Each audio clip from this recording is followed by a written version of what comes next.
missing someone. Hi guys, here's another cake decorating video, and can I start off by saying, can y'all like not be mean to me? Like, I know that people always will say shit like, oh, if you're a creator, if you make content, you have to expect hate, like you can't get mad about it, whatever. But like, I'm sensitive, y'all. If you tell me my cakes look like shit, yeah, it's gonna hurt my feelings. But that being said, all y'all leaving mean comments, I hope you know the algorithm can't tell if your comment is mean or nice, so either way, thanks. But anyways, I don't really have a story to talk about today because my life is actually pretty fucking boring.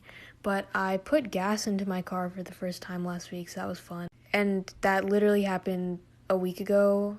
And that's the most exciting thing I have to talk about. But it was cool, like, it was kind of scary. I kept thinking I was gonna get blown up by the gas or something. And, like, apparently if you use your phone, that can, like, make it blow up or... I don't know, it was scary, but, like, it was a fun experience, I guess. But, oh, shit, I'm out of time. Okay, yeah, thanks for watching, bye.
Hi guys, my name's Heber, and this week I made a birthday cake for one of my friend's moms. So I started off by making some chocolate cake, and then I wrapped those cake layers in some plastic wrap and put them in the freezer overnight.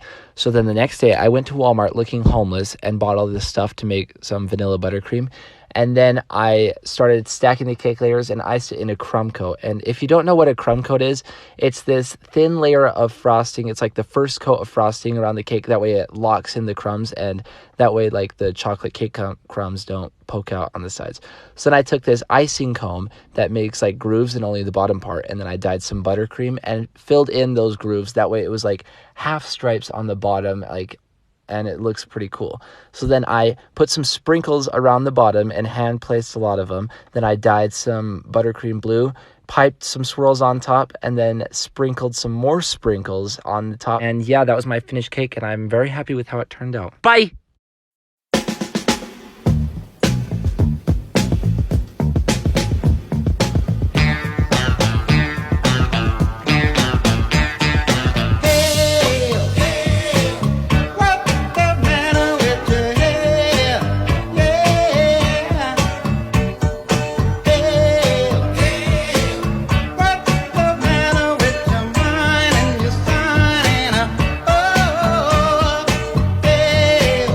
Charlie, this cake is for you because it's your birthday. I'm not sure if you like chocolate or vanilla cake, so I went with chocolate. So I baked the tiny layers, and then I started stacking them and filling them with some icing in between the layers. And then I did a crumb coat, as always. So then I iced the cake in some white buttercream, so we had this nice blank canvas to work with. Then I started to decorate by writing Happy Birthday Charlie, of course. And after that, I added a little tiara for the dancing queen. Then I added these smudges of pink and blue to the sides, and then I added a bit of white, just to make it look better, I guess. And then I piped on the TikTok logo in black buttercream. And then I added her username. You guys should go follow her if you haven't already. So then on the back of the cake, I made a little Dunkin' Donuts iced coffee cup, of course, and I added a bunch of little red hearts around it. Oh my god, it looks so cute! And then I finished it off by piping a pink border on the top and bottom of the cake. And then it was finished! I hope you love your little birthday cake, Charlie! I had so much fun decorating it. Happy birthday! Bye! I'm sorry, what? You want a Toy Story cake as big as your 4-year-old twins? Okay, who's their favourite character? Woody, Jessie and Bullseye? And you want it to be the biggest and best Toy Story cake there's ever been? Okay, I'll give it my best shot. You've got a friend in me. You got a friend in me. You've got troubles, I got them too. There isn't anything I wouldn't do for you. We stick together, I see it through. 'Cause you got a friend in me. Yeah, you got a friend in me. Some of the folks might be a little bit smarter than I am, bigger. You want me then, but easy come and easy go, and it wouldn't. So anytime I bleed, you let me go. Yeah, anytime I feel, you got me, no. Anytime I see, you let me know. But the plan and see, just let me go. I'm on my knees when I'm begging, 'cause I don't wanna lose you. Hey, yeah, ra-da-da-da, 'cause I'm begging you. Put your love in the hand now, baby. I want to see what I can do with one cake, one tip, in 30 seconds.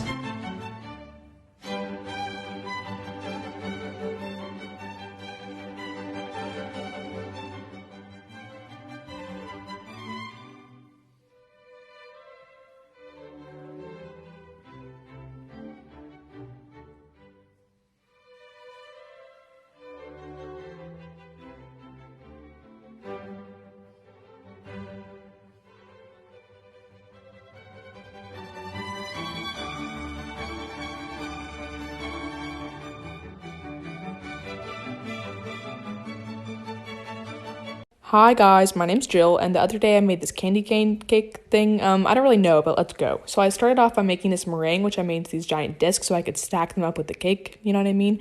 And then I also made these small meringues, which I didn't end up using, so I just ate all of them. And then I made this chocolate cake in this vanilla peppermint buttercream, and then I also crushed up some candy canes for the layers in my cake. So let's just get to assembling the cake, right? So I had this chocolate cake and this vanilla buttercream, and then these crushed up candy canes, and then the meringue was too big, so I had to cut it up so it would fit.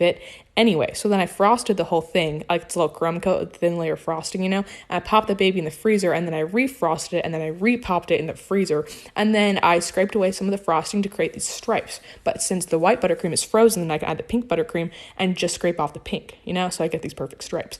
And then I made some of this chocolate ganache, and I dripped that down the sides, and then I plopped some of these little swirls on top, and that was my cake. And then I cut it up, and I ate it with my bare hands. Okay, I'm just kidding. Okay, bye guys. Hi guys, my name's Jill, and I spent my entire weekend making this giant cake for no reason, and I'm going to try to show you how I did it in under a minute. So come on, let's go. So I started off with these chocolate cakes that I took out of the oven with my bare hands. Yeah, I know, funny. And then I ate them. That's really good. But then it got really late, so then I went to bed. But then I woke up in the morning and I realized I didn't have enough powdered sugar, so I went to the store and I got more. And then with that powdered sugar, I made some frosting, which I put into a piping bag, which I assembled the cake with, and then I covered the whole cake in frosting. And then after that, I decided I wanted to make it into a galaxy. So I made some like pinks and purples and blues, and then I, did my galaxy thing, and I like smeared them on, and then I smoothed them out, and then I smeared them on again, and then I smoothed them out again, and then I decided that every good galaxy has stars. So I did that, but then I made a giant mess, and then my mom got mad at me, but that's okay.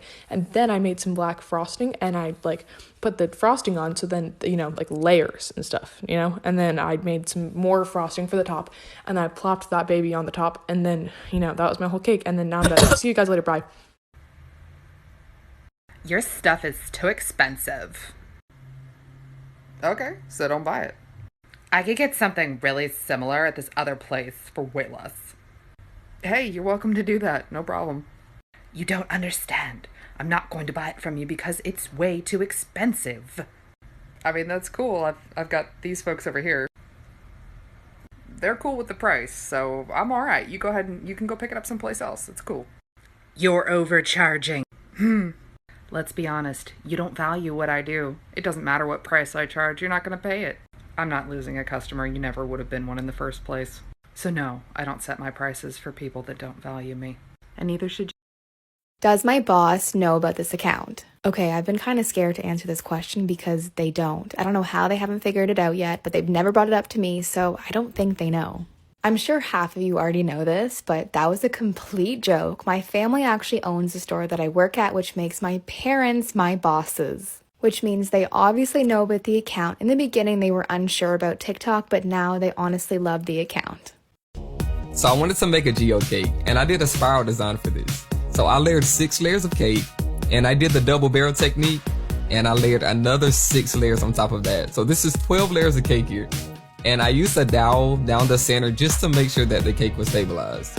And once that was done, I did a crumb coat, and then I did the final coat. And I tried to make sure that that was as smooth as possible.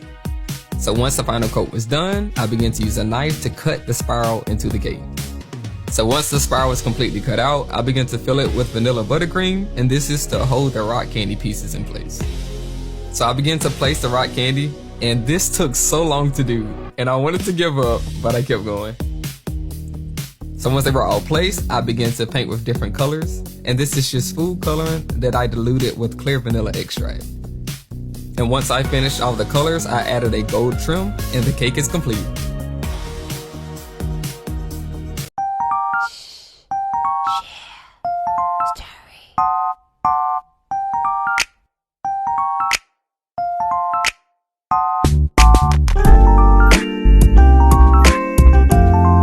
So I just got married and I was crazy enough to actually make my own wedding cake. To make a tiered wedding cake, you have to be sure that you add a lot of supports into the cake so that it doesn't crumble under the weight of itself. And you also have to use a central dowel like you can see here to make sure that all the tiers stay in place as you transport the cake. So once all your tiers are stacked, you just seal off any gaps between the layers, and then it's time to decorate. I chose to use fresh flowers, which are the same flowers that were used in my bouquets, and I made sure to wrap the stems so that no fluids from the flowers leached into the cake. I also used some bubble tea straws to help insert the flowers into the cake and hold them in place at specific angles. I wanted my flowers to kind of flow across the cake, so I started with my biggest flowers and then added some small fillers between until I was happy with the look. This actually took me hours to make, but I was so happy and grateful that I was able to make my own wedding cake. I then had to transport it to my venue, which despite this photo was the most stressful thing ever, but it got there safely, and cutting into our cake was one of the highlights of our wedding.